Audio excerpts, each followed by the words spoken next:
Very good afternoon, ladies and gentlemen. Yeah, we are ready to move on with the keynote session. I cordially invite Mr. S.G. Shugurkar and Mr. Sandeep Maini for this session. And Mr. Srinivas G. Shugurkar doesn't require much of an intro. He is a doyen in the machine tool industry. However, for the benefit of the forum, a quick intro is like this. Mr. Shugurkar is a mechanical engineer, started his career as a machine tool designer in CMTI, Bangalore. After serving 10 years at CMTI, he, along with his two colleagues, Mr. Ashok Sathe and Benedict Machado, set up a machine tool design company named ES Designers. Graduating from designing to machine tool building, today ES Designers Limited is the largest manufacturers of machine tools in India. It is a flagship company of ACE Micromatic Group, which is the largest machine tool group in the country. ACE has won several awards that include the Best Small Scale Entrepreneur First Prize in 1986 and DSIR National Award for R&D by Government of India in 1995. Mr. Shugurkar was felicitated by the Government of Karnataka on the occasion of Suvarna Karnataka celebrations in 2008. And he has been the president of IMTMA for the period 1999 to 2001. In fact, even today, we continue to get his great support as a mentor in all our activities at IMTMA. I invite Mr. Shugurkar to start the proceedings. Over to you, sir. Good afternoon to all of you. I'm very pleased to say that Mr. Sandeep Maini is going to talk to us, and as a company, they have done great. I'd like to first briefly give his background. Sandeep is an industrial and production engineer from Manipal Institute of Technology. He started his career in the Maini Group in 1989. In 2000, he took over as the chairman of the Maini Group.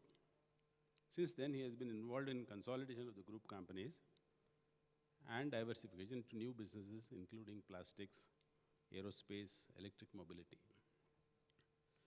The group consists of companies that have domestic and international operations in the field of automotive and aerospace, plastic and composites, material handling, warehousing, storage systems, and electric mobility. Maini Group was also the founder of and promoter of the Reva India first electric car. Sandeep was the chairman of the Reva Electric Company from 2007 to 10 and was on board of Mahindra Reva Electric Vehicles till November 2016. He is also the chairman and managing director of Maini Material Movements, ARMS Maini Storage Systems, and Maini Plastics and Composites. He is a director in Maini Precision Products and Sun Mobility. He is a partner in Virya Mobility 5.0. He is a managing trustee of the Maini Kalyan Sama Kendra, a CSR initiative of the group. Apart from being a successful entrepreneur, Sandeep has played an active leadership role in the industry and international organizations. In CII, he was the founder chairman of the Young Indians Bangalore chapter from 2004 to 6. He was elected member of the Karnataka State Council and Southern Regional Council, the vice chairman of the Karnataka State Council, and the chairman of the Karnataka State Council from 2014 and 15. He is also involved with Young Presidents Organization. He is a membership officer, regional board in South Asia, 2012 to 14, regional chair of South Asia, and is a member of the International Membership Committee from 2014 and 16. Incidentally, he is also honorary consul of Mexico in Bangalore since 2018. So I now request Sandeep to give his keynote address.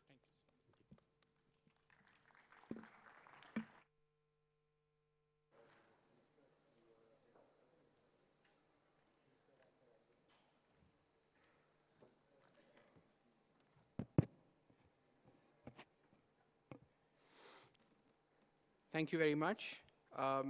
Esteemed members on the dais, colleagues, friends from the industry, and ladies and gentlemen. A very, very good afternoon to all of you. I'm sure that the last day and a half has been very educative invigorating for all of you. I understand from the organizers that there have been a number of presentations on innovations for productivity and efficiency improvement, and hopefully a lot of learning and networking for all of you. I have been requested to share some of my views on how organizations, like all of us, can stay afloat, grow sustainably in this era of what we call disruption. So in the light of this, I will endeavor to share a few thoughts and experiences on some of the key initiatives that I believe are crucial to enable all our organizations to continuously and responsibly grow in this ever-changing environment where we all will agree that disruption is the new norm. I would like to, however, humbly submit that this would be largely in the context of the experience that I have in running companies, mainly in the MSME sector, and the inherent challenges they face. I'm sure that this would be relevant in all industries in general. To me, one of the definitions of disruptive technology or disruption is one that displaces an established technology and shakes up the industry, or a groundbreaking product or service that creates a completely new industry. Over the years, we have seen the disruptions in the PC, email, mobile, and cloud computing, social networking, and many, many more. As we speak, disruptions are taking place at furious pace that will change our way of life in the future. And I do sincerely hope that this would be for the good of everybody. Some of the trending disruptive technologies today are clearly in the realm of AI, blockchain, IoT, sustainability, analytics, personalization and customization in products, services, and solutions. And we see this across all sectors, be it in manufacturing industry, healthcare, communication, finance, media, mobility, agriculture, and many more. It sounds extremely intimidating to me, and many like me who started our careers over 30 years ago, and we have friends here who've started 50 years ago. The norm of the style of business is being broken and challenged, and the comfort zones are changing every year. So how does one adapt to this change? How does one adopt relevant technologies and continue to grow and sustain their businesses without being overwhelmed, especially in companies that have grown over the years? And the strength of the organization or the entrepreneur and their ability to lead and manage in an environment where the norms remained a constant for many, many years. In the tough times that we are all experiencing today, I notice that we seem to take very random, short-term decisions without really evaluating the implications of the same. Sometimes, these decisions change the perception of the company, both internally and externally. These are very difficult to reverse when times are good again. As leaders, and each one of you as a leader in your field or in your organization, we will need to maintain a fine balance in decisions that ensure that positivity continues to blossom in the organization, and this gives hope and motivation to the team to find innovative ways to face the reality and emerge unfazed. The confidence one can derive from this gives them the ability to manage difficult situations. Without being prescriptive, I would like to suggest or speak on 5 or 6 points that I believe are important to me. But for me, in this era of disruption and in this era of difficult economic situation as we are seeing it today, It's B to B time. And this is not business to business, but this is back to basics. Disruption is new to so many of us that we don't understand a lot of it. And hence, for some of us here, and maybe some of you there, it is important to understand the basics of disruption before we venture into our next steps to make better organizations as we grow, before we venture to understand what is the difference in business models and styles that are taking place and will take place in the coming years. So my number one point is reskilling begins at the top. To me, the business leader, the owner, or the leadership team in organizations should take it upon themselves to get knowledge and education on how the various disruptions will affect their business, and what are the disruptive technologies that can be adopted to reignite their business and keep it relevant. Or what are the technologies they can use to improve areas of productivity and innovation in their own companies or own departments. I have used reskilling basically to drive home a point, because this is a word that we all have been talking about for years now, and we all understand. While we speak of upskilling and reskilling our team members, most leaderships don't do it themselves. Let's start with ourselves. If we are a leader in what we are doing, whether it's in a company or in a department or in an organization, what we are doing, let's start to educate ourselves on disruption. It would help us to realize how important it is to adopt, and also how simple and effective it can be done if done appropriately. This gives us the motivation to help the rest of the team gain knowledge on these technologies. We all talk about Industry 4.0, we talk about AI, we talk about IoT. To be honest, 3 years ago, besides knowing these words, I didn't know what they meant. We talked about it in industry forums, but I really didn't know what it meant. And I think even today, after 3 years of studying this, I don't even know 20%. So it's a long way for us to go to understand what really this is, so you can use it appropriately. Relook and restate your vision. Most of the companies have defined a vision possibly years ago. Some do it because it's good to have a statement. Someone asks you, do you have a vision statement? Yes, I have a vision statement. No, this is what it states, right? Others do it because they link it to the personal goals of their business. It's time to relook and redefine that.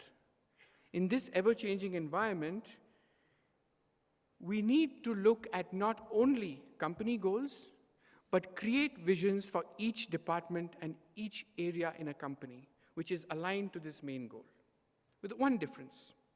And the difference is, create this in an inclusive manner, a common vision that is created by the key team members that ensures accountability and responsibility by all.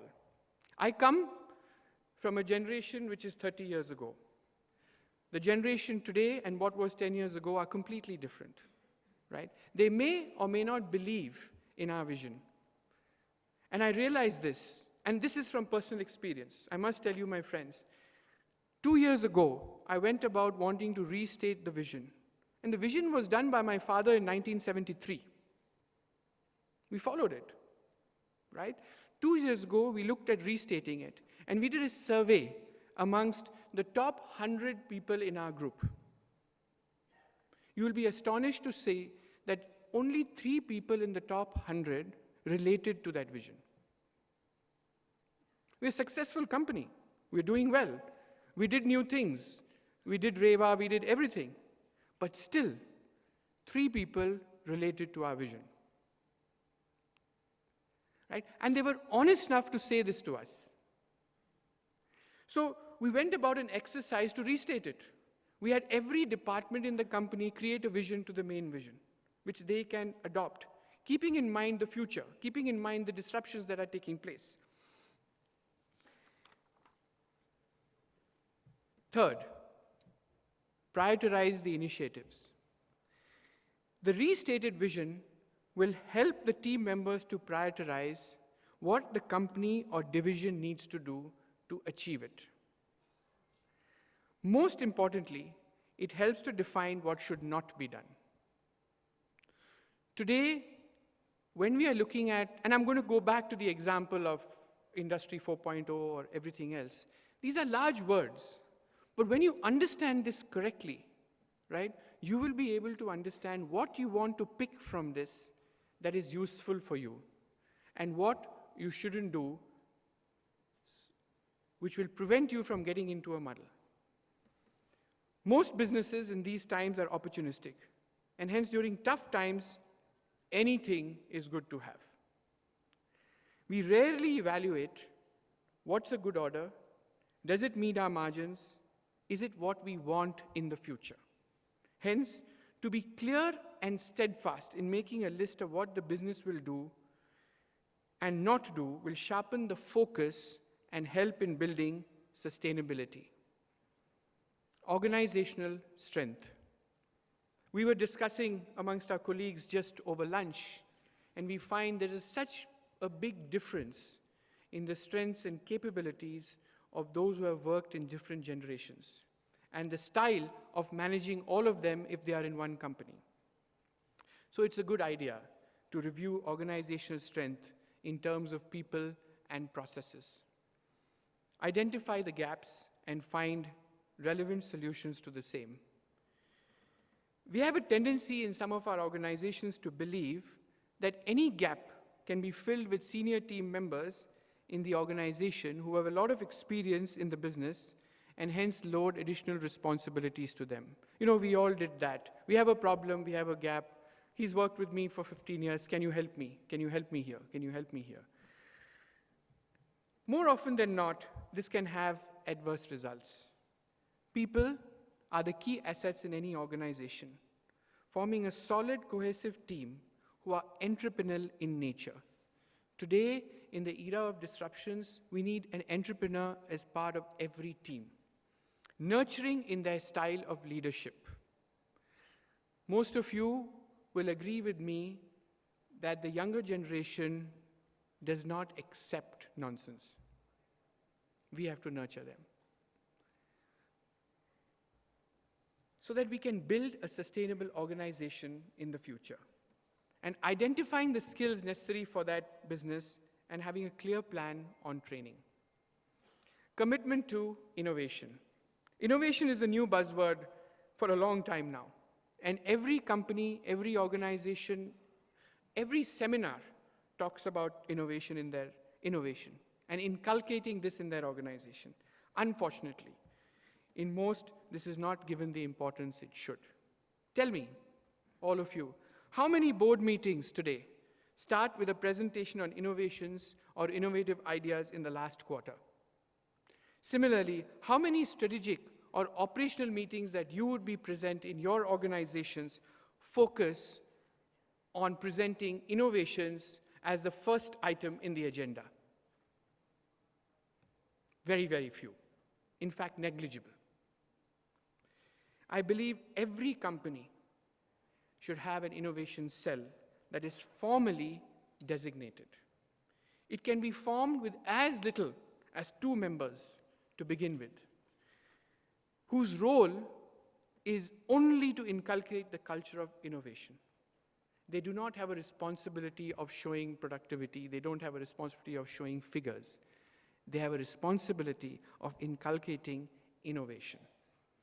I can assure you, and I'm speaking from personal experience, I can assure you that soon enough, this will become an integral part of the growth and success of the company. And the productivity meets you have and the various competitions you have will link itself to that innovation cell. Adopt digital transformation. A number of surveys have been done in recent times on the adoption of digital transformation, or even the readiness to do so among engineering industry.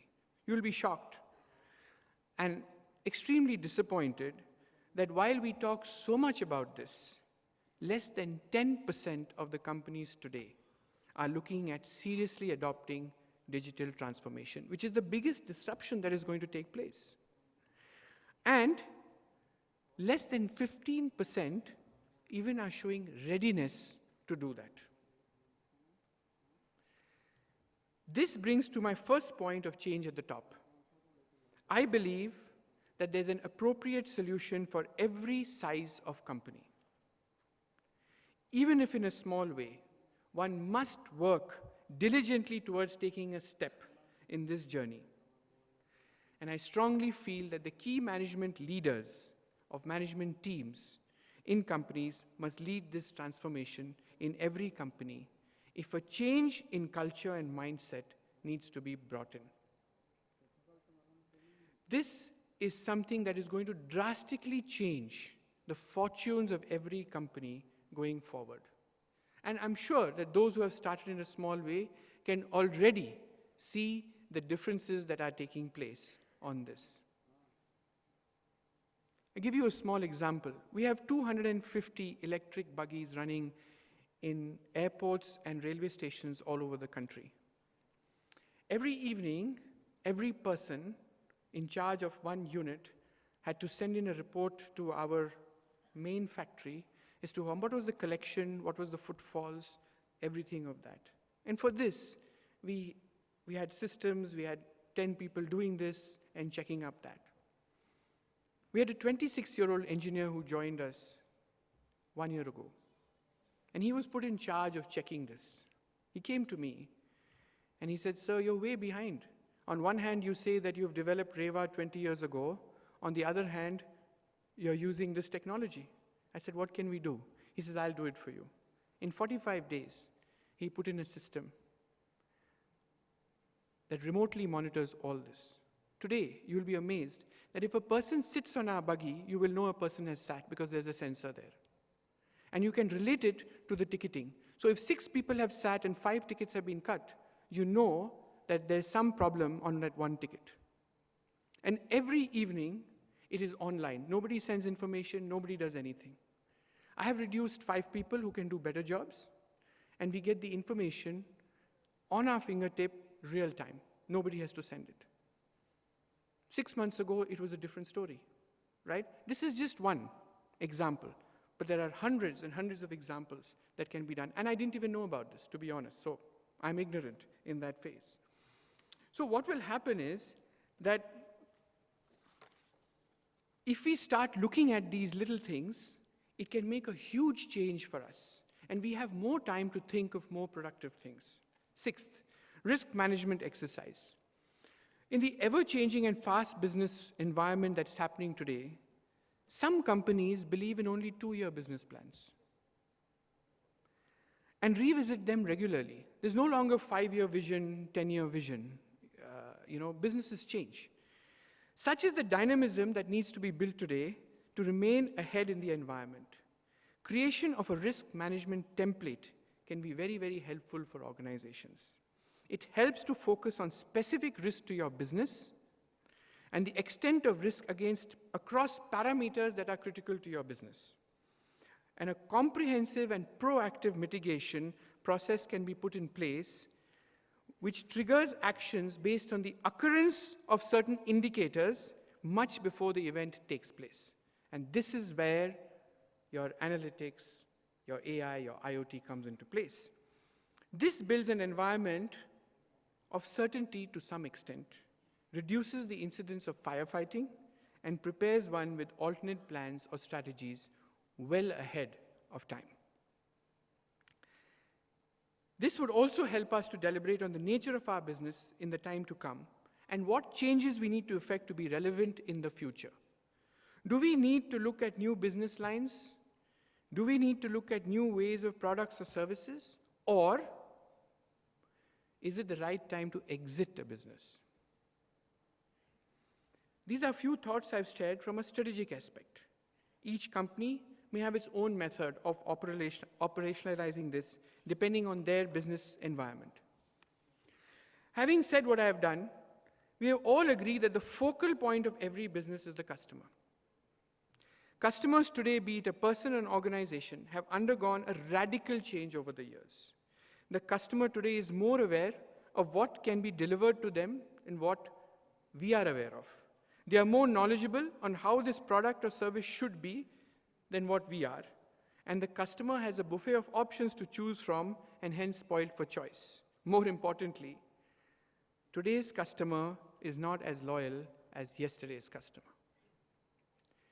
These are not only looking at products or services that are faster, better, and cheaper, but also personalized. They demand singular and focused attention. It's a very challenging time for our sales teams out there in this environment. Social media has simplified the ability to influence the sentiments of a large population, positively or negatively, rightly or wrongly. We as businesses will need to appreciate this change in the profile of the customer and have to continue to work towards delighting them. To me, it is important to have a knowledge of their goals, personal or business, and work together as a partner to fulfill their goals. Not only your goals, but their goals. And therefore, analytics becomes an important tool to help us understand the customer requirements, their pain points, and benchmark competition in a focused manner. This eventually will create a set of action points for us which may be quite different from what we had in mind initially. A proactive approach rather than reactive approach. In a culture, we can anticipate the customer's requirements and fulfill them to their satisfaction. I'll give you a small thing of what social media, what WhatsApp has done. A maintenance person, a junior maintenance person in one of the companies of our customers, sends me a voice message. I don't know where he got my number from, but he sends me a voice message the other day because he's speaking in Hindi. And he's saying, Sandeep ji, aapka machine 2 ghante se kaam nahi kar raha. Never happened for so many years. I don't even know how he got my number. But he is a customer, and he expected a response from me. So I gave him a response in a voice message. And copied it to my people, who resolved the problem in the next 30 minutes. And he sends me a message back, thanking me. This is how fast, this is the customer's expectation today. A survey was done in one of the universities in the US, and they said that the 2 most important, or any 2 words which are important in business that we use, risk, return, profit and volume, etc., no longer important words in business. It is for you.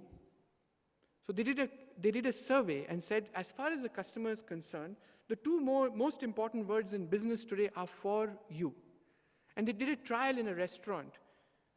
The waiters in the restaurant who used this word for you got 3 times more the tip than those who didn't use it.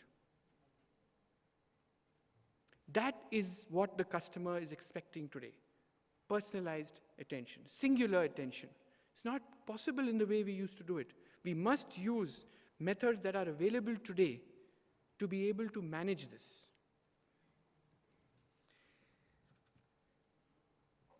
So while I may have used data analytics in this context, this is an extremely important tool for all aspects of the business.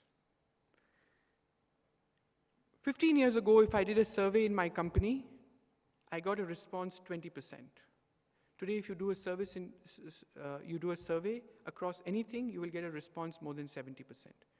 Because the people who are there today, your customers today, right, have a larger and louder voice than they had 30 years ago. They want to tell you where to improve, because they want you to improve. However, let me take this opportunity, since I have this wonderful crowd here, to share a few thoughts of mine on the softer aspects, irrespective of the business environment and sentiments, which can be temporary or long-term temporary, but never permanent. The cycle has to come back positively. To survive these times and be ready for the next upswing, there are some basic business principles that will always hold us in good stead. Sometimes challenging to adopt, but almost always certainly rewarding. Gone are the days, in my opinion, of islands of excellence as far as businesses are concerned. The new normal will be one of cooperation and collaboration.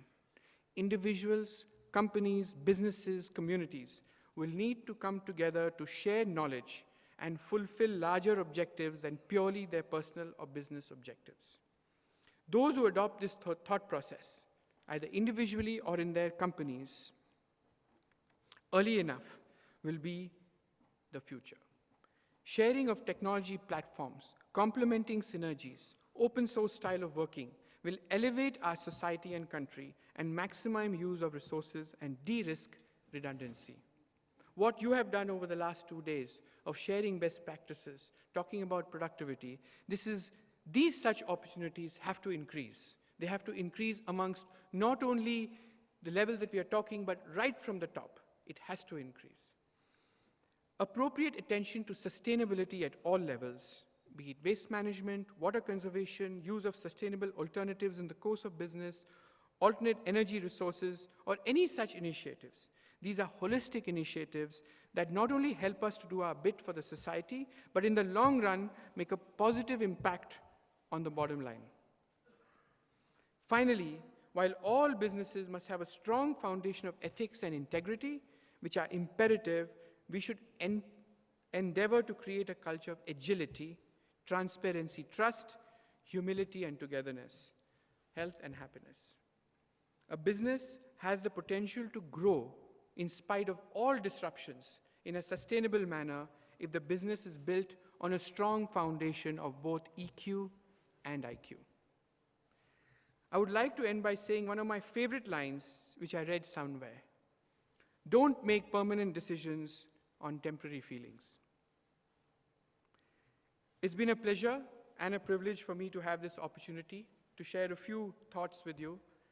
My sincere thanks to Mr. Rangachar, who convinced me to come here today. I was rather reluctant, keeping in mind that my experience is quite limited compared to what my erstwhile colleagues have. Anyway, the best thing is it helped me to put my thoughts together, and in it was a learning for me too. Thanks to the organizers for the very warm welcome accorded, and I really appreciate this very much. Thank you all for being a wonderful audience, patient hearing. God bless. Thank you.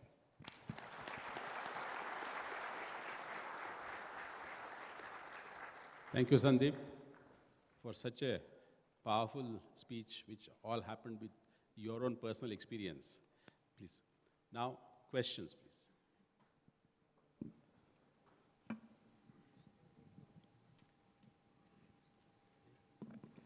Yeah, you can use this.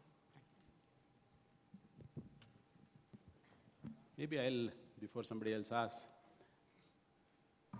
you are handling, your group is handling several different types of businesses, and you have gained leadership in most of these.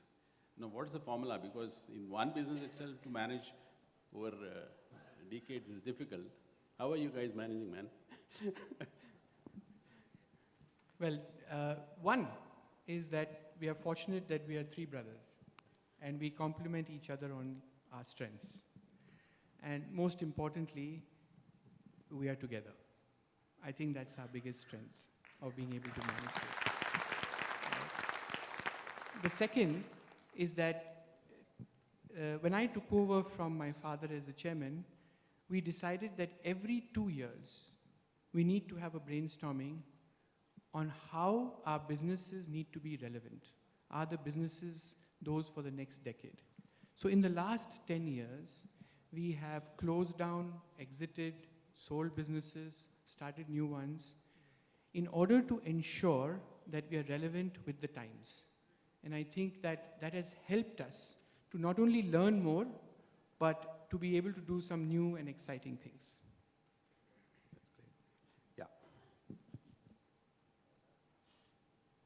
Questions? I think it was so insightful speech that, yeah. So good afternoon, sir. I don't know that I can ask this question or not, but I'm asking you. The reason is, so now the present era is electric vehicles. So in this era, Reva has started very well. That is only vehicle we know. But why suddenly Maini has come out from this electric vehicle?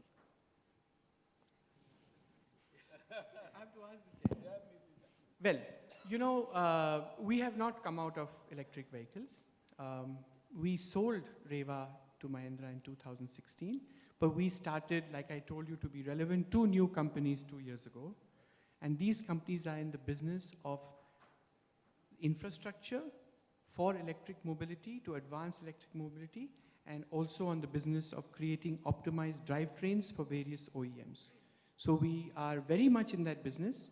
We're not in the product anymore, but we are in the service and infrastructure business of electric vehicles. So the companies do not have Maini in them. It's called Sun Mobility and Virya Mobility. Thank you.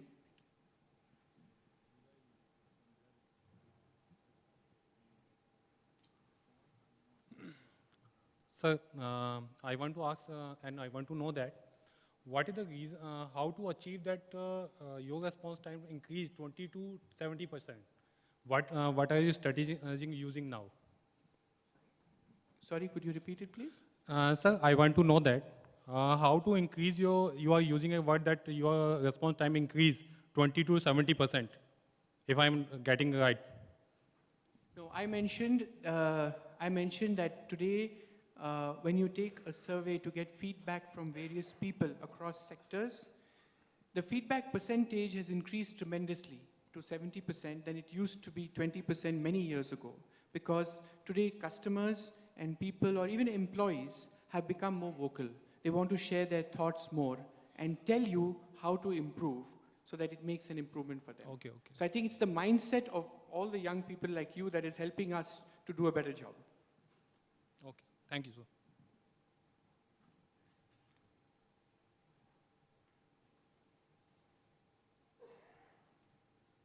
Good afternoon, sir. Myself, Avinash, and I'm from Aligion India Private Limited. Sir, I have 2 questions. So you spoke about innovation being the top priority. So you also mentioned that we need to form a team and that team will be focused on the innovation. How to sustain it for a long term is the one question. The second one, you spoke about the reskilling. So can you give more insights how you personally reskill yourself so that it could benefit the audience, some learnings from your end? Good, very good question. So let me take the first one on innovation. You know, the most important thing to keep innovation going and rekindling that is to appreciate. Normally what happens that in companies when you have a 2-member team, they come up with 3 ideas. It is how you react to those ideas that the company starts, the people start understanding whether this company really wants to do innovation or not. I think that's the first thing. It's possible that the idea may not be the best. It's possible.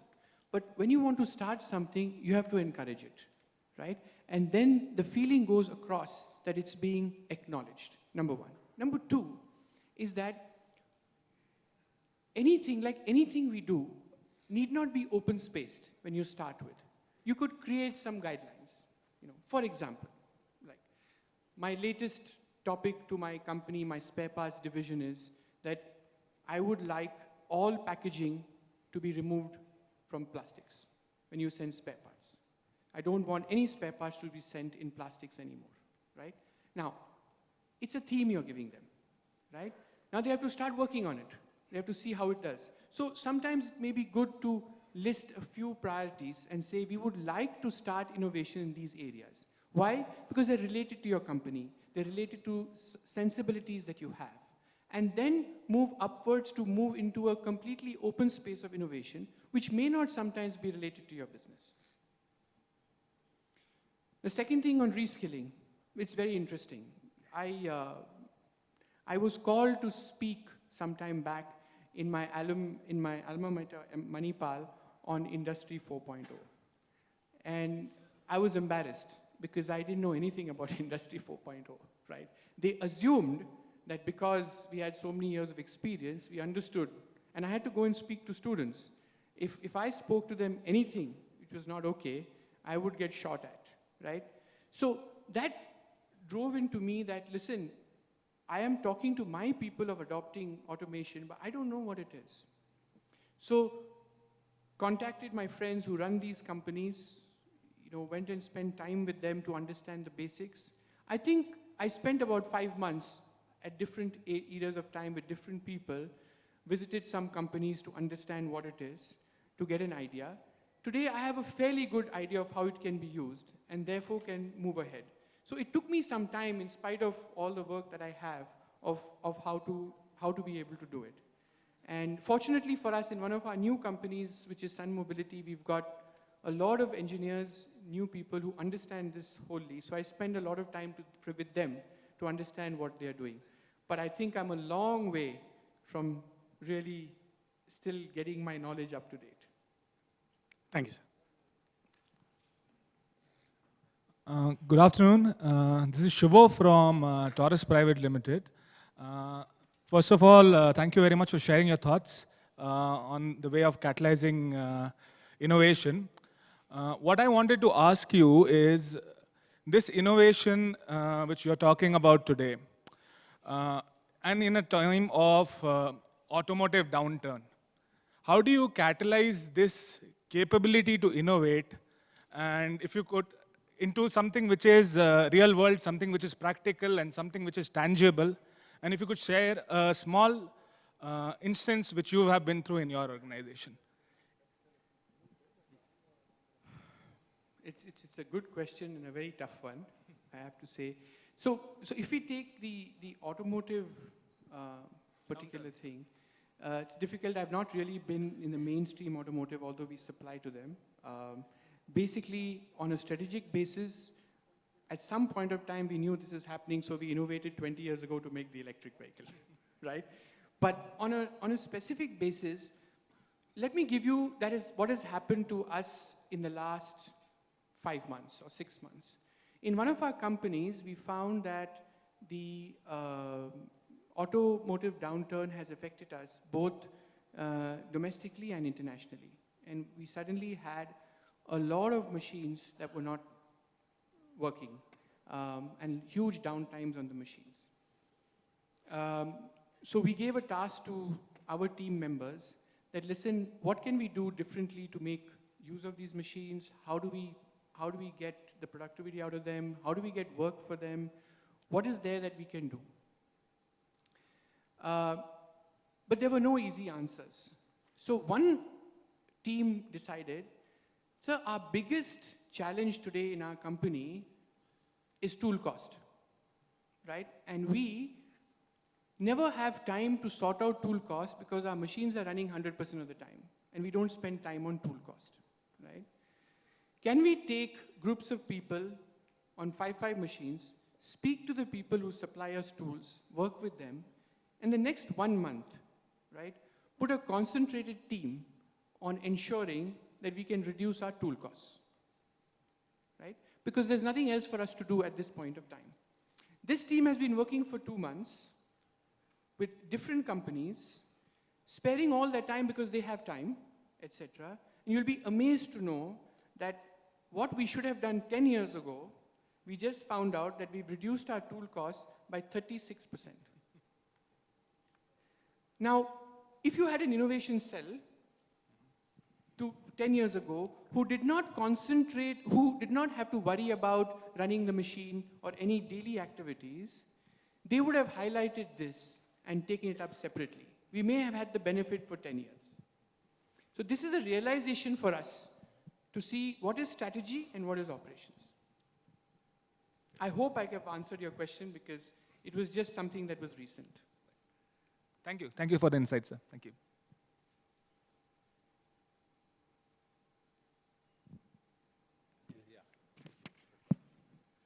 I am Prasad, Mr. Maini. I'm going to be a little on the subject of the city that we are having this seminar. And IMTMA is all about manufacturing. There was a time when Bangalore was very strong in manufacturing. Today, Bangalore is considered by the world as the IT capital. You are an innovator, you are a pioneer, you have worked in manufacturing and built businesses. Is there any recipe, like you mentioned about disruption and how to thrive, how to bring back manufacturing into our city? and also make India a manufacturing powerhouse? That's my first question. Second question is, you talked about innovation, and Bangalore is considered to be a startup capital. Do you have any piece of advice to the youngsters who want to do business? What in Kannada we call kivimatu. Thank you. Okay, so I think there are more stalwarts than me in manufacturing sitting in this hall and who've been debating and deliberating this for many years, including in all the various industry bodies to see whether we can bring, in what way we can bring manufacturing back. I don't have any real answers for you. I'm sorry about that. As much as others know, we know. But you know, I have always believed in one thing, and I learned this from Italy, where at one point of time I used to buy, in early 1990s, I used to buy a lot in Italy, and Italy had these challenges at this point of time. And I learned a lot from them. You know what they did? The manufacturing industry in a place called Bologna and Modena, which is very famous in Italy for various things, they got together and started understanding what their challenges were. They found out one very key thing. They found out that all the entrepreneurs who were making motors or drives or any other item had different strengths. So the guy who was making the motors and transmissions actually only understood motors. But he was doing transmissions because another company wanted a motor and transmission together. And the guy who was making transmissions who had a strength also did motors because he had to, because the customer didn't want that. They sat down together and said, hey, listen, I know how to make motors very well. I don't know transmissions. You know transmissions, correct? And so knows how to sell them. So why don't we do one thing? Let's join hands. So you know what they did? They merged the motor companies. The guy who was an expert on the motor, correct, made motors. He made 6 times more motors. So he made it more efficiently, right? More cost effectively, right? From having 6 industries making motors, you had 1. The guy who did transmissions did the same thing. And then they said, we should export because the Italian market is not good enough. So in their team in Modena, the guy who could sell the best started exporting. So this little town of Modena, which was struggling with 30% capacity utilization, had 100%, and they had a worldwide market. But that happened because they came together. They pooled their resources. They did everything. And this is what I talked about, collaboration, cooperation. To me, personally, and don't hold me to this, but to me, I think it's time for everyone to come together to think of strategies which are out of the box. Rather than having multiple small units, can we use the strengths that we possess and build our companies on our strengths, leveraging with the strengths of others? So, just a small thought from my side, for whatever it is. Your second question was on... The second question was on the startups. Yeah. What's your advice? Because you are a pioneer. Actually, I'm not, to be honest with you. You know, you have to understand that when we started Reva, or we started the recent companies, we had the good fortune of having a company backing us. You know, we had the good fortune that we were the second generation, and my father had built something. So that means our rope of risk was a little longer, right? I think the credit has to go to the startups of today who start from scratch, who don't have that good fortune, and then how they start. So I look at it the other way today. I look at the way that how can we help them, right? So it's important that those who have the benefit of having grown their companies and doing this should set aside a small amount to help these startups, both as a startup funding and also as mentors and helping them out from their experience. And I don't talk private equity. I don't talk about returns. I talk about investing to support and help them irrespective of what happens to that. I don't talk about valuations. And I think if we want to build an ecosystem of this, then a lot of those who have been successful in their business should come together. And I know many of them are doing it. Certainly, a lot of them are doing it, but more and more people do that. We can build this ecosystem of those bright young entrepreneurs today who want to do something, and some have the capacity to take risks, some don't. How can we help them? Thank you. Thank you. I think we have no more time. I'm sure all of you have enjoyed this thing. Some 2 or 3 learnings which I have got from Sandeep's talk. Excuse me, sir. One question from my side. Okay, right. Okay, go ahead. Very good afternoon to all. So I am Mahavishnu from Daimler India. And one question with respect to the electric mobility solutions. So where do we see ourselves today in terms of electric mobility solutions and in terms of infrastructure? And what is the plan so that we'll be able to cater the needs of the customers? Because as we know, China has already leapfrogged ahead in this sector. So if I see broadly, we see ourselves today with an opportunity to lead the world in electric mobility. That's the opportunity in front of us, and I firmly believe in that. That's where we see ourselves. However, as we all know, it depends a lot of factors around it. I think the government has taken a clear, strong step to start this, and I think that's the first key catalyst to make this happen as we go. But we have a lot of industry folk who are still wishy-washy on this, and there's going to be a lot of deliberation, etc., going forward. But I believe that if we don't do something in the next 6 months to a year, we lose the opportunity to lead the world. And let's hope that this push continues, and if it continues, it's a chicken and egg, you know, when you say infrastructure or you say no infrastructure, it's always when you start something new, there's going to be a chicken and egg story. So what will happen is if the established players don't take it upon themselves to lead this, there'll be 100 new startups who will lead and take it over. And I see that happening in this country. Thank you. That's Thank all. you. No more Thank you. questions. Yeah, let me also complete some of the learnings. I think something very profound he said were, irrespective of your age, the leader must learn about the disruptions that are happening to get some insights into it so that he can apply or he can direct the organization in their context how this disruption can have a great opportunity for you. Second is, he talked about innovation cell. I think it makes a very profound point again that we don't have time to innovate at all. So if some of the people are put in a different place, maybe different location itself, and ask them to innovate, maybe they will be able to come out with some nice suggestion. And thirdly, you talked about the experience about Italian. We have a great example here ourselves. Thanks to HMT, which was established in Bangalore, the machine tool industry, nearly 50% of all the machine tool produced in the country are produced in Bangalore because of the ecosystem. So they're coming together, HMT starting an industrial estate and breakaway group of HMT, CMTI. So like that, I think one of the good suggestions should be that we should encourage people working together. Maybe the word that is called is cluster. So we should encourage cluster formation. I think with these few words, thank you very much, Sandeep, for a great...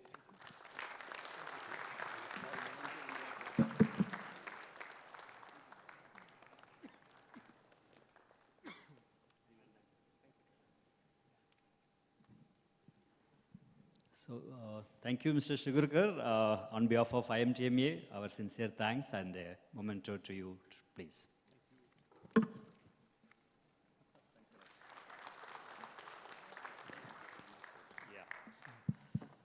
Yeah. So, two more announcements. It is 3:30 now. Let us have tea break for 20 minutes and reassemble here at 3:50 p.m. so that to witness the grand finale. I'm sure each one of us are quite eager to know the championship awards. So at 3:50, the finale function will start. And secondly, the delegates from sponsoring companies and the case study presenters, we request you to occupy the front seats so that in case of announcements, it would be easier to come to the stage to receive away the awards. And finally, please complete the feedback form, which is very important for us. We would like to know your suggestions and comments as well as feedback. Please take a couple of minutes to fill up the feedback form and drop in the box provided in the front. Thank you.